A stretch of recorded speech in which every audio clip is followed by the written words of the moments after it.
Good morning. Welcome back to part 26 of Losing the Boomer Blues. The next day, Vince picked Fran up for their dinner date at 6 o'clock. The evening was cool but pleasant.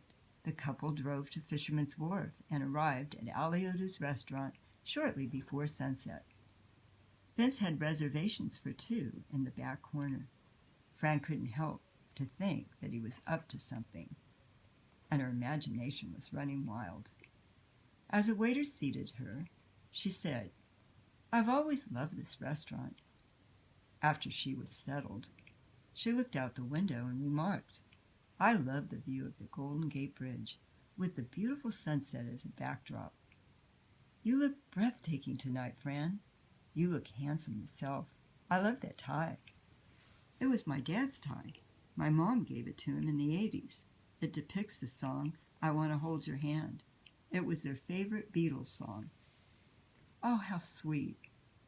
They ordered a glass of wine with their meal, and after their entree, they ordered coffee and dessert.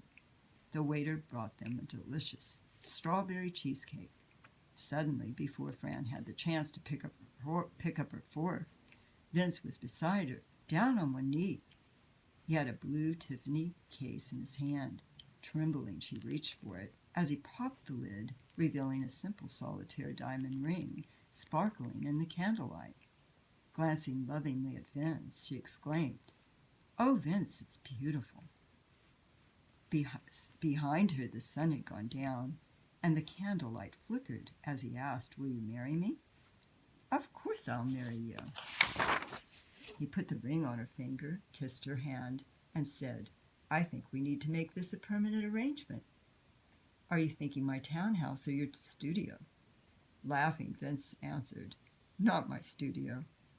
I'll start packing as soon as I can." Silently, they sat eating their dessert and gazing into each other's eyes as Fran admired her engagement ring every time she raised her fork. Chapter 18. Vincent and Francesca's Wedding. Vincent and Francesca sat at the dining room table, writing out wedding invitations. A simple October wedding, nothing fancy, was what they both had agreed on. They planned an intimate ceremony, dinner, and reception in a private banquet room at Queen Anne Hotel. It would be a small wedding, followed by dinner with family and close friends. They invited only 16 guests.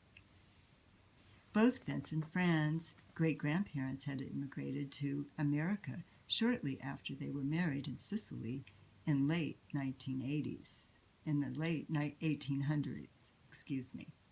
Like most immigrants, they had come to America seeking a better way of life. Vince had put his plans to vacation in Sicily on hold due to his desire to marry Fran and honeymoon there with her. He was hoping that they could locate their relatives before their trip. They wanted to find their roots, so this would be an exciting adventure. Sicily is beautiful in the fall, Fran, and it isn't hot there during that time of the year. I have the address of my relatives in Palermo, but I haven't contacted them. Mom wrote to them, and my cousin Antonio wants us to let him know when we arrive. Have you connected with your relatives? Yes, my grandmother wrote to them, and they're overjoyed that we will be coming for a visit. They live in Schifolo by the sea. They'll be expecting us. I have Maria Rosa's cell phone number, and when we are settled, I'll give her a call. It looks like we're getting our ducks in a row. Maybe Maria Rosa can help us connect with my cousin Antonio. I want to visit this church where my great-grandparents were married. Antonio should be able to take us there." Fran put her pen down, grabbed Vince's arm, and exclaimed, "We can take guided tours, too. We'll enjoy the beauty of it all." Vince kissed her and replied, "Sounds good to me." "We're all done. I'll have the invitations in the mail tomorrow." Squeezing Fran's hand, Vince said, "Just 2 more weeks, and we'll be husband and wife. And soon we'll be bound for Italy. I'm looking forward to 10 days of connecting with family, finding our roots, and sightseeing. It'll be a much-needed romantic getaway. The wedding day arrived in the blink of an eye. Mary and Joe, Ruth and Grace, Jane and Bob, Lucy and Fred, and 8 close friends of the bride and groom attended the wedding. Fran's best friend, Shirley, was maid of honor, and Vincent's best friend, Gordon, was best man.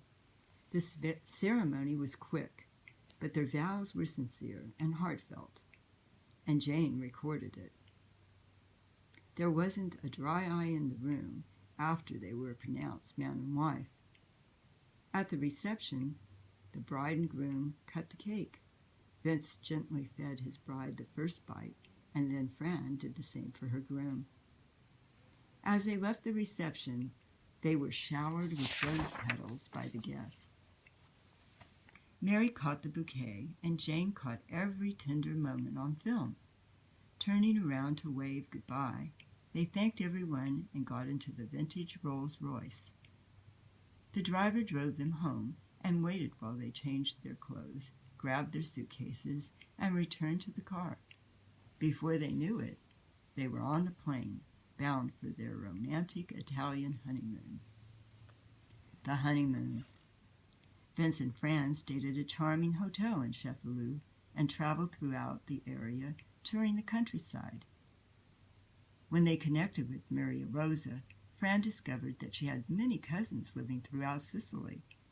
Maria Rosa's mother showed Fran pictures of her great-great-grandparents and took her and Vince to the church where they were married and accompanied them to the cemetery to visit their graves. Fran's great-grandparents had been married in the Sicily Cathedral.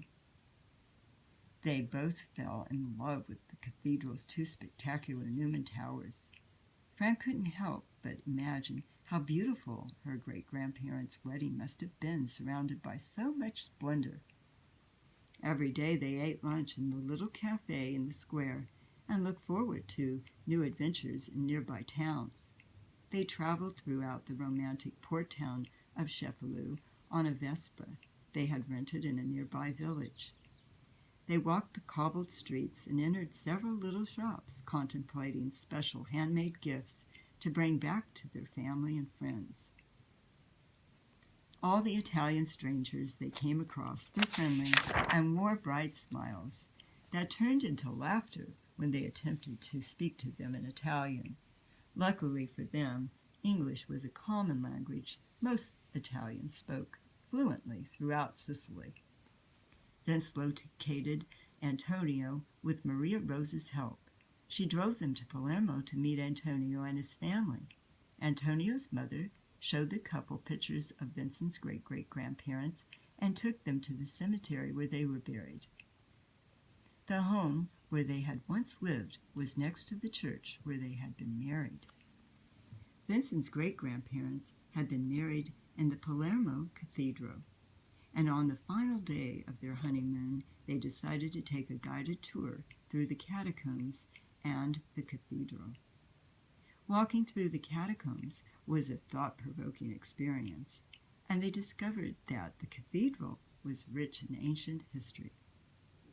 The 10 days flew by fast. The memories they collected were romantic and meaningful, and they cherished them for the rest of their lives. Vince took lots of pictures for their cousins, and the countryside to bring back home to show to its mom and Ruth. Chapter 19, November 2017. Mary pays Dr. Klein a visit. Mary paid Dr. Klein a visit, wearing her sunglasses, but removed them as she entered his office. He was sitting at his desk and talking on the phone when she walked in. He hurriedly hung up the phone and welcomed her. I want to explain that I'm reading to you from the draft that was to be approved by me before I self-published my book. So that's why all these writings are all over the place. It was from me editing my book.